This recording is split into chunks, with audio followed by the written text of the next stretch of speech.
Nous recevons ici nouvel invité des confs débats de la CSMF, de l'université d'été de la CSMF de Gien. Nous recevons Julien Langlais. Julien Langlais est le président des jeunes chefs de clinique et assistants sur la recertification notamment. Certification et recertification, deux éléments importants. On m'a demandé d'intervenir sur médecins d'hier et aujourd'hui, changements sociétaux, mais aussi changements en termes de formation.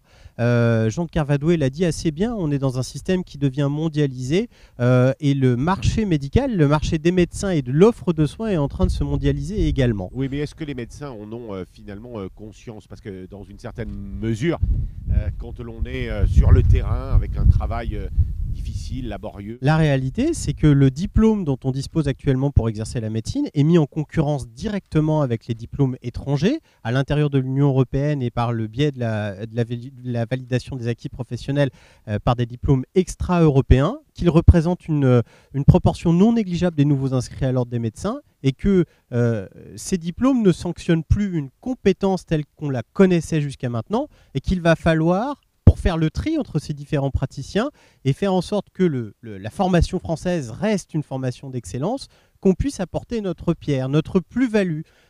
Et ça doit passer impérativement par un mécanisme de certification et de recertification tout au long de sa vie. Actuellement, et compte tenu de l'avancée des sciences médicales, on ne peut pas envisager qu'un médecin diplômé en 2015 reste diplômé toute sa vie sans aucune remise en question de ses capacités professionnelles. Et comment les plus adultes, enfin les plus âgés, qui étaient probablement là, écoutent et entendent ces arguments?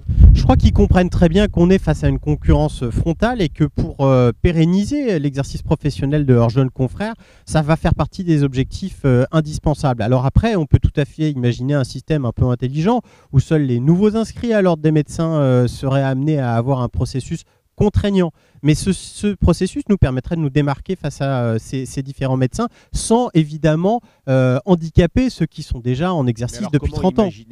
Comment, Julien, imaginer tout cela alors que le DPC, la formation médicale continue en France, végète? Ah oui, c'est un échec complet. On est en train de prêcher dans le cadre de la Conférence nationale de santé et du groupe formation de la Conférence nationale de santé pour la mise en place d'une plateforme numérique de certification et de recertification avec des mises à niveau régulières qui serait obligatoire et une certification, un processus qui serait en ligne, donc totalement dématérialisé. Il n'est pas question de mettre 200 000 médecins dans les facs de médecine pour faire des examens demain, mais un système qui serait adaptatif tout au long de la vie du professionnel, avec des moyens numériques, des moyens d'aujourd'hui. Ça donne quoi cette conférence, à laquelle d'ailleurs la CSMF ne participe pas pour l'instant? Écoutez, cette conférence, pour l'instant, on ne sait pas exactement ce que ça va donner. Ce qui est sûr, c'est que les gens qui sont actuellement en train de discuter, c'est essentiellement les personnels paramédicaux et les jeunes médecins. Et donc, on parle de la formation. Et la formation, elle est fondamentale pour l'avenir de l'exercice médical. On a parlé des certifications. On parle aussi beaucoup de l'avenir du post-internat, du clinica et de l'assistanat. Et donc, évidemment, de l'accès au secteur 2, ce qui aura des conséquences tout à fait importantes sur la politique conventionnelle. Des sujets majeurs, à mon avis, qui sont en train d'être débattus. J'espère que les syndicats de médecins libéraux pourront prendre connaissance de ces conclusions et eux-mêmes apporter leur pierre, y compris tardivement.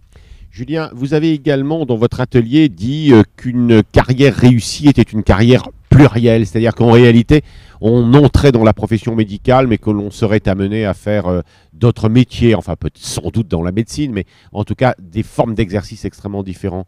Oui, je suis d'accord avec ça. Je pense qu'actuellement, une carrière réussie est une carrière plurielle, que la majeure partie de mes confrères n'imaginent pas une vie clinique totalement linéaire, comme ça peut être le cas des carrières médicales actuellement, et que certains iront vers, pourquoi pas, le journalisme médical, mais aussi des fonctions de gestion dans le système de santé, des fonctions industrielles. On est face à une population qui est hautement diplômée, hautement qualifiée, et qui a tout à fait vocation à avoir une vie professionnelle diverses, multiples et variées. En tous les cas, je l'imagine pour ce qui me concerne. Oui, pas simple, hein, parce que dans la salle, j'entendais, en vous écoutant, des commentaires, mais pas simple quand vous avez à gérer également votre cabinet, votre structure libérale, de pouvoir, quand vous êtes en plus harassé de travail, de pouvoir imaginer des formes d'exercices différentes. Compliqué quand même. Compliqué, mais à partir du moment où on est sur un exercice qui est regroupé, et la possibilité d'avoir des modes de rémunération qui sont diversifiés, on peut tout à fait imaginer des phénomènes de mise en disponibilité. C'est tout à fait plébiscité en dehors de toute modification de carrière par les médecins femmes qui souhaitent à un moment donné s'arrêter pour pouvoir assumer leur charge familiale. C'est pas sexiste de le dire, mais actuellement, il est clair que la rémunération libérale à l'acte ne permet pas d'avoir un congé maternité harmonieux dans le cadre de la protection sociale telle qu'elle est définie pour les libéraux. Et vous disiez également que la dichotomie public-privé, tout ça allait être revisité dans le temps. Alors ça, j'y crois beaucoup. L'exercice mixte est également plébiscité par les gens de ma génération. La modification du statut de praticien hospitalier qui va intervenir suite aux recommandations du rapport de Jackie Lemaine va permettre de moduler son temps hospitalier de, en gros, 0 à 100% et de pouvoir faire autre chose. Et cette autre chose, ça peut tout à fait être du premier recours ambulatoire, de la médecine de ville, de la médecine libérale ou complètement autre chose. Et ça, j'y crois beaucoup. Alors avec d'autres, et notamment ici avec Guy Valencien par exemple, l'avenir de la médecine est au big data. Est-ce que franchement, les médecins que vous avez rencontrés vous ont cru? Pour l'instant, pas vraiment.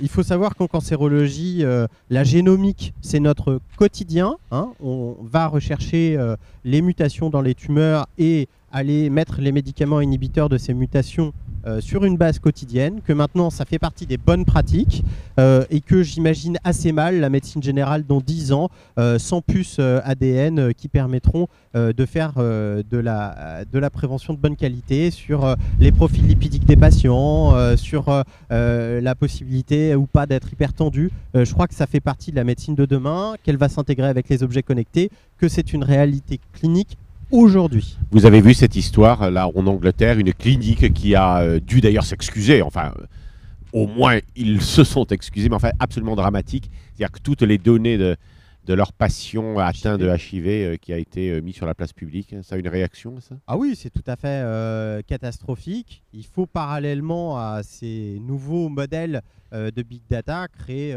des mécanismes cryptographiques et de sécurisation des données. On est très en retard sur l'informatisation en France, mais ce sera consubstantiel de cette avancée et c'est indispensable.